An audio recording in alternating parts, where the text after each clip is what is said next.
बिस्मिल्लाहिर्रहमानिर्रहीम अस्सलाम वालेकुम। Welcome to my YouTube channel all in one tech KSA। तो आज एक नई इन्फॉर्मेशन अपडेट के साथ हाज़िर हुए हैं। आज हम बात करने वाले हैं कि जो भाई भी सऊदी अरबिया से छुट्टी जाते हैं अपने कंट्री में, इसमें ज़रूरी नहीं कि कोई एक की कंट्री हो, कोई भी कंट्री में जब आप अपने मुल्क में छुट्टी जाते हैं सऊदी अरबिया से, तो आपका अगर पासपोर्ट वहाँ पे जाकर एक्सपायर हो जाता है, तो एक्सपायर हो जाने के बाद जब आप अपना पासपोर्ट नया बनवाते हैं, तो उस सूरत में आपके जहन में 3 सवाल आते हैं। नंबर 1 नकल मालूमात का, नंबर 2 वैक्सीन का और नंबर 3 इकामा की तजदीद और छुट्टी की तजदीद का। यानी कि जब आपका जो पासपोर्ट है एक्सपायर हो जाता है और उसको अपडेट करवा देते हैं, तो उसमें सबसे पहला आपके जहन में सवाल आता है कि क्या हम इसकी नकल मालूमात करवा सकते हैं? अगर करवा सकते हैं तो कैसे? और अगर नकल मालूमात नहीं करवाएं तो उसका कोई नुकसान तो नहीं।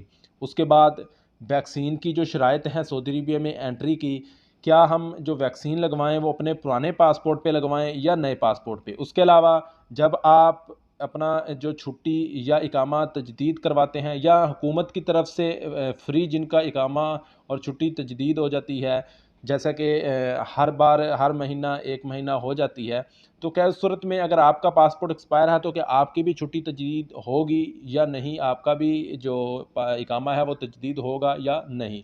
तो इन सब के बारे में इंशाल्लाह हम डिटेल से बात करेंगे। उससे पहले एक छोटी सी रिक्वेस्ट है, अगर आप हमारे चैनल पर नए हैं तो चैनल को सब्सक्राइब कर लें ताकि इस तरह की हम इन्फॉर्मेटिव वीडियो बनाएं तो वो आपको सबसे पहले मिलती रहे। तो सबसे पहले बात कर लेते हैं नकल मालूमात की। अगर आपका जो पासपोर्ट है वो एक्सपायर हो गया है और आपने नया पासपोर्ट बनवाया है, तो उसकी नकल मालूमात अगर आपने करवानी है तो आप अपना पुराना और नए पासपोर्ट की जो पिक्चर है वो अपनी कंपनी को भेजें। वो तवासल के ज़रिए जवाज़ात में भेजकर आपकी नकल मालूमात जो है वो करवा देगी। और अगर आपकी कंपनी नहीं करवाती तो इसके लिए आपको कोई प्रॉब्लम नहीं है। अगर आप सऊदी अरबिया से बाहर हैं, पासपोर्ट आपका एक्सपायर हो गया है, तो आपको आपकी कंपनी ने उसकी नकल मालूमात नहीं करवाई, तो परेशानी की ज़रूरत नहीं। जब भी आप सऊदी अरबिया एंट्री करेंगे, दोबारा वापस जाएंगे, तो आपने अपना पुराना पासपोर्ट और नया पासपोर्ट दोनों साथ में लेकर एयरपोर्ट जाना है। ये नहीं कि आप अपना नया पासपोर्ट ले लें और पुराना पासपोर्ट वहीं पे छोड़ दें, ऐसा नहीं करना, क्योंकि पुराने पासपोर्ट आपका प्रूफ होता है, सबूत होता है एग्ज़िट री एंट्री वीज़ा का, स्टैंप का। आपका जो वीज़ा लगा होता है पुराने पासपोर्ट पे ही लगा होता है। हर आपकी डिटेल जो है वो पुराने पासपोर्ट पे होती है, इसलिए अपना पासपोर्ट लाजमी से पास में रखें अगर आपने नकल का मालूमात नहीं करवाई।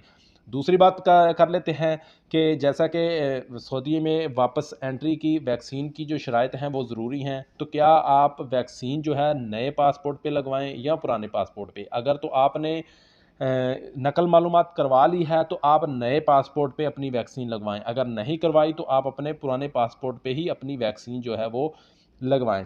उसके बाद सवाल आ जाता है तीसरा कि जो हुकूमत की तरफ से इकामा तजदीद होता है या छुट्टी तजदीद होती है, तो क्या हमारा जो अगर पासपोर्ट एक्सपायर है तो हमारी जो छुट्टी और इकामा तजदीद होगा या नहीं?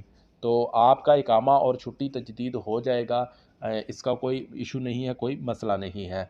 तो अगर आप को अगर किसी किस्म का कोई इशू है अपना सऊदी अरेबिया से रिलेटेड कोई न्यूज़, कोई इन्फॉर्मेशन चाहिए होती है, तो आप इस चैनल को विज़िट कर लिया करें। इस चैनल में आपको सऊदी अरेबिया से रिलेटेड इन्फॉर्मेशन न्यूज़ मिलती रहेंगी। इसके अलावा अगर आपका कोई ज़ाती सवाल है, कोई इन्फॉर्मेशन चाहिए, कोई सवाल पूछना है, तो यूट्यूब के बायो में मैंने अपना व्हाट्सअप नंबर दिया हुआ है, वहाँ से आप मैसेज कीजिए, तो इंशाल्लाह आपका अगर कोई भी जो भी सवाल होगा उसका जो है आपको जवाब देने की कोशिश करेंगे। आपका जो प्रॉब्लम है उसका जो भी हल होगा वो आपको इंशाल्लाह ज़रूर बताएँगे। तो उम्मीद है कि आपको इन्फॉर्मेशन अच्छी लगी है, तो इस वीडियो को लाइक ज़रूर कर देना और अपने फ्रेंड्स को भी शेयर कर देना ताकि उनको भी इन्फॉर्मेशन मिलती रहे। तो इंशाल्लाह जल्द ही नई इन्फॉर्मेशन, नई अपडेट के साथ हाज़िर होते हैं। तब तक के लिए इजाज़त दीजिए। अल्लाह हाफ़िज़।